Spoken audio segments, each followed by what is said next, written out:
Hello, welcome to DIY Solar and Wind. Well, I finally went on to Grand Rapids, Michigan to get the big batteries. I did not get the Trojans, but I did get the US batteries. He said they're just as good as Trojans, if not better.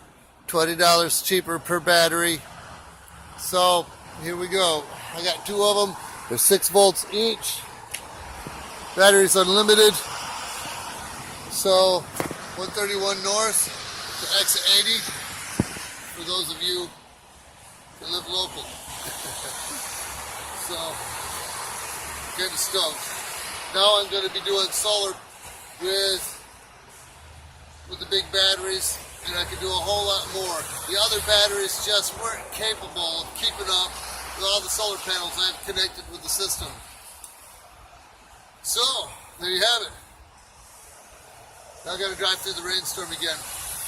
But for the rest of you, I hope you have a nice sunny day.